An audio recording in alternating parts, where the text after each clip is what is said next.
nací en 1946.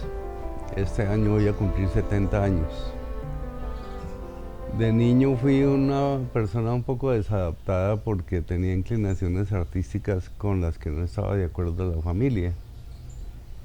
Entonces hubo siempre como una especie de choque ahí entre gustos y entre inclinaciones. De todas maneras, el desarrollo fue satisfactorio, la infancia fue feliz y resulté al fin, después de muchas idas y venidas y muchos intentos fallidos y muchos fracasos económicos y de negocios y todo eso para lo que no servía, y me pude dedicar a las cosas artísticas después de los 30 años. Se perdió un poco de tiempo, pero se logró. Y ya llevo 40 años en actividades artísticas. Tengo una familia absolutamente maravillosa, una esposa con la que voy a cumplir 53 años de casado este año, y unos hijos que son gente buena, honesta, positiva para el planeta. O sea, son muchas satisfacciones las que tenemos en la vida.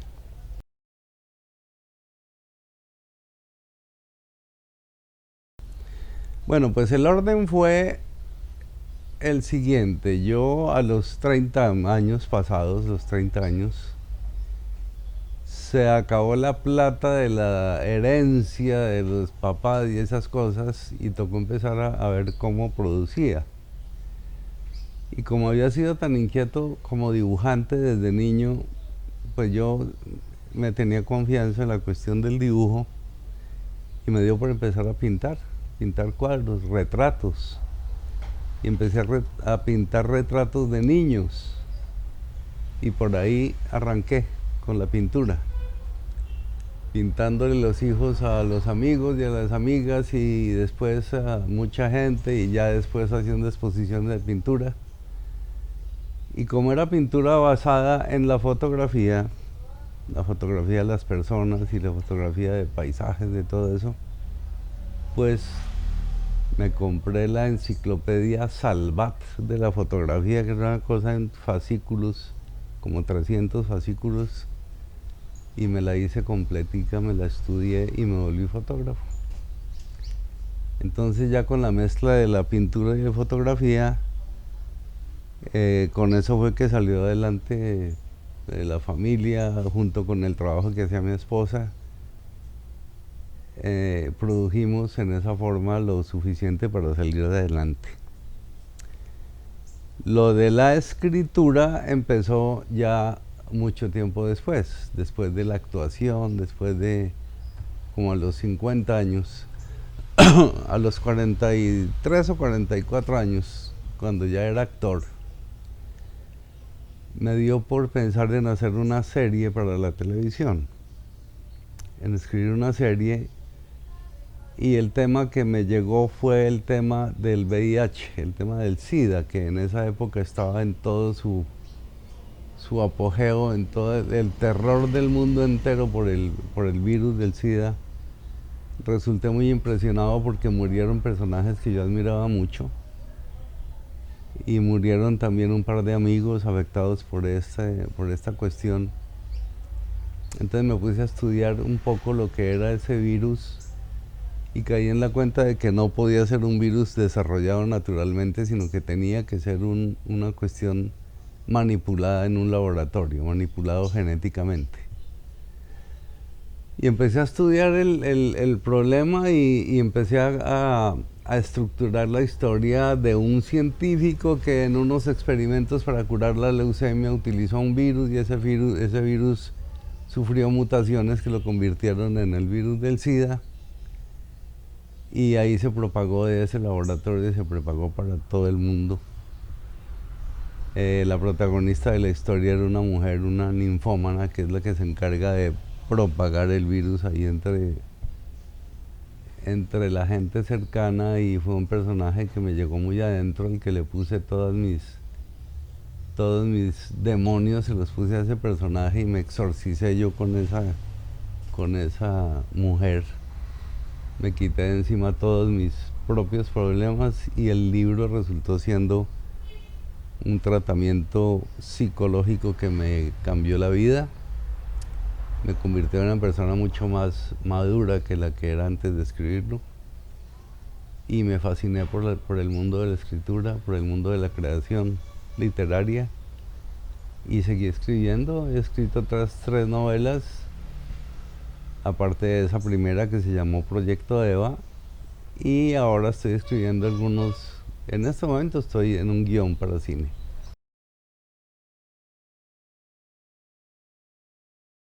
Realmente lo que estoy es disfrutando de lo que ya se ha hecho. Seguiré haciendo cosas porque es mi esencia, es hacer más cosas. Es estar escribiendo, si salen cuestiones de actuación, pues las haré. Si salen cosas en que yo pueda enseñar cosas a los jóvenes, pues me parece lindo poderlo hacer, pero si no lo hago, me da lo mismo. Podía estarme de vago viendo películas el resto de la vida. No estoy interesado en hacer nada más. En mi último libro escribo un personaje que es un escritor de 80 años, tiene 10 más que yo,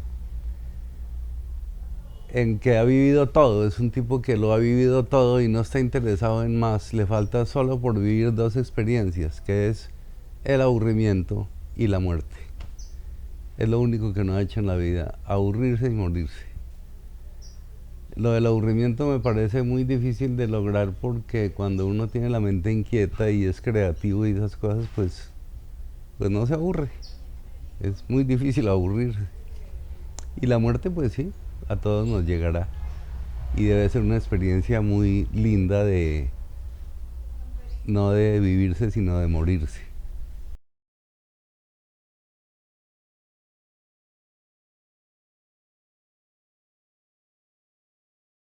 Pienso yo que hasta la edad de 11 o 12 años, yo tenía 11 años cuando se hizo la película, fue la experiencia más bella de mi infancia, sin duda.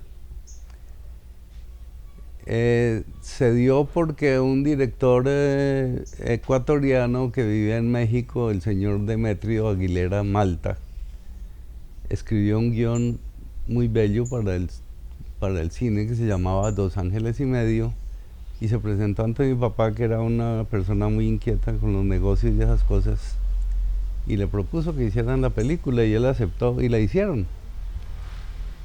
A mí me puso mi papá de uno de los papeles protagónicos, me lo asignó y me hizo un gran favor porque ese mundo me encantó, me fascinó. El mundo de la actuación, aunque era en contra de los propios gustos de la familia, porque ellos lo que querían era que yo fuera estudiante de alguna carrera tradicional o un comerciante exitoso como era mi papá. No que me dedicara a cosas artísticas, pero esa fue un factor eh, preponderante para que yo me convirtiera en artista. Entonces se hizo esa película, fue algo maravilloso en mi vida. Yo era un niño de clase alta, vivía en el Chicó, en una de las casas, cuando el Chicó era el barrio más exclusivo de Bogotá, en el año 58. Y esa experiencia de trabajar con un grupo de gamines del Parque Nacional, actores naturales, de estar conviviendo con ellos durante un mes, eso me mostró una faceta del mundo totalmente distinta que yo no conocía. Eso fue una cosa muy formativa para mi carácter y para mi futuro entero. El sentido social que adquirí yo al haber tratado con esos niños de esa clase tan diferente a la mía, pues me marcó socialmente, me hizo, me hizo coger un sentido de la vida totalmente diferente con respecto a la sociedad y a las demás personas. Y fue lindísimo, la historia yo no me acordaba muy bien, me parecía que la película era un hueso horrible, que era mala, cuando la hicimos, cuando yo era niño, porque nunca la vi terminada. Entonces la película quedó con unos problemitas de sonido y la metieron en postproducción a hacer unos arreglos de unos doblajes y cosas de estas. Y ahí mi papá se enfermó y se murió. Entonces la película se quedó metida por allá en unos anaqueles de los laboratorios de la Presidencia de la República, que eran los únicos en Colombia que procesaban cine en esa época. Y allá se quedó la película. Mi mamá no se interesó en sacarla de allá porque eso significaba una inversión en plata que no valía la pena hacer en ese momento. Y la película se quedó allá y la película se nos olvidó y se perdió y nadie se volvió a interesar por ella.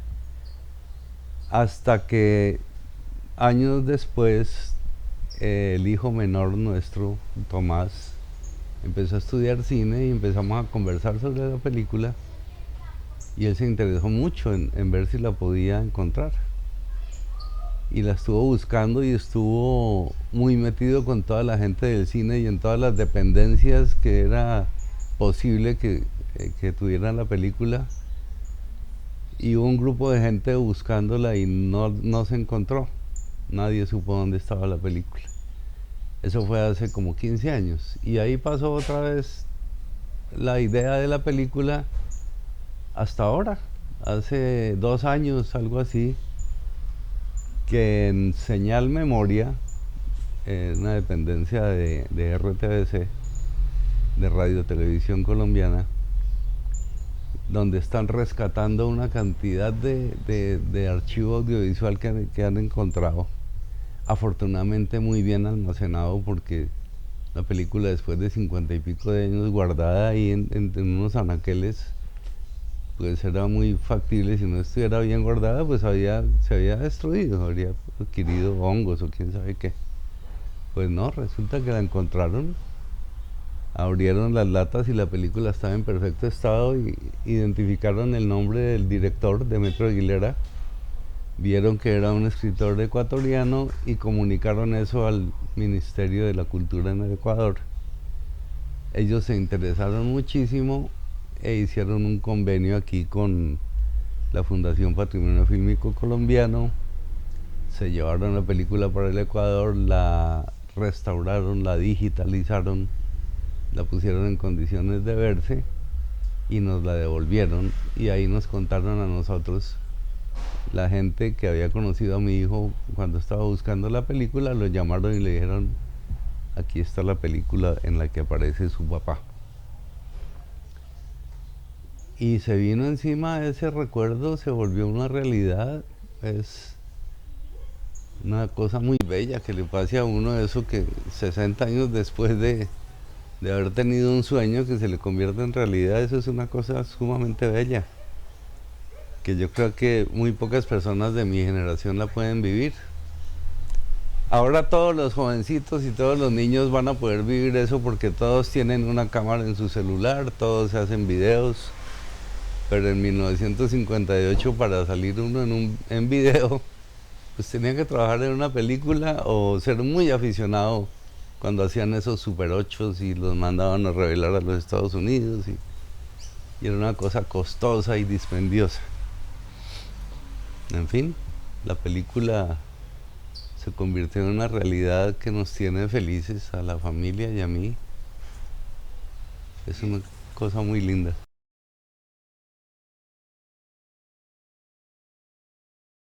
Ahora me encantó. Ahora me encantó la película. Tiene muchos problemas, pero que son normales para la época. Es que hay que tener en cuenta que en esa época un camarógrafo no veía lo que estaba haciendo. El camarógrafo veía una aproximación del cuadro por una ventanita, pero ni siquiera era reflex, o sea, ni siquiera era el cuadro exacto. Y el camarógrafo tomaba la película, pero no había un monitor, no había nada donde mirar. O sea, eso era una cosa ciegas, ¿no? Era que esperar el revelado del rollo para saber qué había pasado. Entonces, en ese momento, pues mirábamos eso. Era un trabajo como tan casual, como tan... Yo no sabía lo que era hacer cine. Entonces veía eso como un juego ahí y me parecía que la historia de un niñito que se pierde y lo encuentran dos gamines y resultan encartándose con el chinito, pues era una historia como muy simple. Pero resulta que viéndola ahora es una historia absolutamente linda, bellísima y que tiene un tratamiento muy bien hecho. Tiene problemas de ritmo, tiene problemas de sonido, tiene... Pero a mí me encantó la película porque es linda en cuanto al valor humano, linda en cuanto al valor histórico de la imagen de Bogotá, por ejemplo. Es un documento muy bello de lo que era Bogotá en el año 58. Un testimonio lindísimo.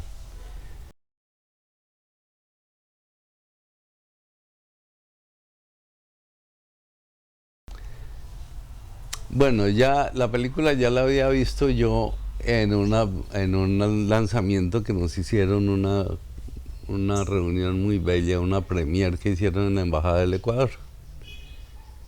Entonces allá fue donde se botó toda la adrenalina y las lágrimas y todo eso. Ya cuando la vimos aquí, pues fue un puro goce, ¿no?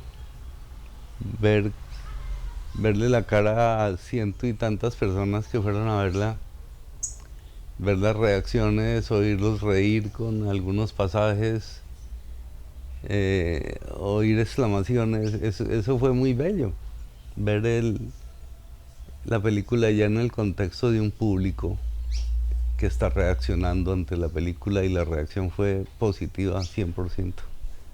Eso fue muy bello. Y que fuera aquí en Guaduas, pues lindo, porque me parece, porque yo quiero mucho este pueblo. Ya mi esposa y yo llevamos aquí casi 15 años viviendo y ya nos adaptamos y ya no queremos estar en otra parte. Entonces ha sido lindo poderle entregar a la gente del pueblo ese regalo. Después la volvimos a dar para los muchachos de los colegios, en el colegio parroquial. Se hizo una reunión a la que se invitaron los muchachos de los últimos grados de los demás colegios y se hizo un foro muy lindo también, hubo muchas preguntas, mucha conversación, los chinos inquietos por el tema de la película, fue muy bonito eso.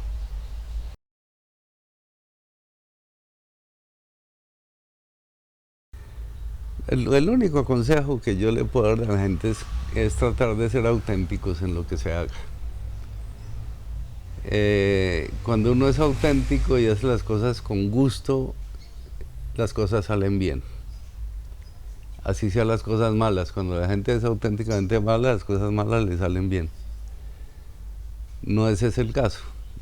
Eh, esa película y todo lo que ha sido mi carrera en el mundo de la actuación y de la realización cinematográfica me ha enseñado también que es un arma absolutamente poderosa para decir uno lo que quiera decir. Al ver yo los gamincitos de la película de hace 58 años, resulta que esa gente que era buena, eran los mismos habitantes de la calle de hoy, aparentemente igual de sucios, igual de desordenados, igual de groseros, pero era gente buena, era gente básicamente honesta. Qué lástima, qué bello poder mostrar eso, porque en la película se muestra esa bondad y se muestra ese espíritu bello. Y qué lástima que la gente mayor no le haya parado bolas a lo que es la infancia. Y este país sería mucho mejor si a esa clase de niños les hubieran parado bolas desde esa época. Este sería un país muy diferente. Entonces han dejado corromper a la juventud. Y eso es una cosa que el consejo que yo daría es que si van a realizar algo, realicen algo que les sirva a la sociedad. Cuando hicimos la película yo tenía 11 años y él tenía 9. Luis Alberto Martínez se llamaba. Y el apodo era Chispas. Era un gamincito de verdad, era un habitante de la calle de esa época, actor natural. Lo llevamos a vivir a la casa en gran parte por él, es que yo digo que esa era gente buena. Mucha gente le dijo a mi papá, no meta a ese chino a la casa que le va a hacer un daño, ese chino se le va a ir de su casa y se le va a robar, quién sabe qué, va a meter a sus amigos allá y le va a hacer un daño. Y resulta que no, el niño, después de terminado el rodaje de la película, duró unos días más en la casa y se desapareció. Pero no se llevó sino lo que tenía puesto. Ni siquiera se llevó lo que se había comprado para él. Su ropa, cosas de esas. Nada. Se fue y se devolvió para el parque, fuimos a buscarlo y los compañeros nos dijeron, él se vino porque no soportó la vida en la casa de ustedes, él quiere estar libre aquí con nosotros. Se escondió cuando vio que venía porque no le da pena ponerle la cara. En fin, no volví a saber del niño sino 20 años después, cuando yo tenía 30 años y él tenía 28. Y me senté en unos butacos que hay cerca de la Plaza de Bolívar a lustrarme los zapatos. Y el lustrabotas me pareció que era él. Al embolador le dije, Luis Alberto, cuando me estaba embolando. Y me dijo, sí, don Gustavo. Él me había conocido desde que me senté. Pues terminó de embolarme los zapatos, nos fuimos a almorzar y le pregunté, pues lógico, ¿usted por qué se perdió, hermano? En ese momento él tenía 28 años, yo 30.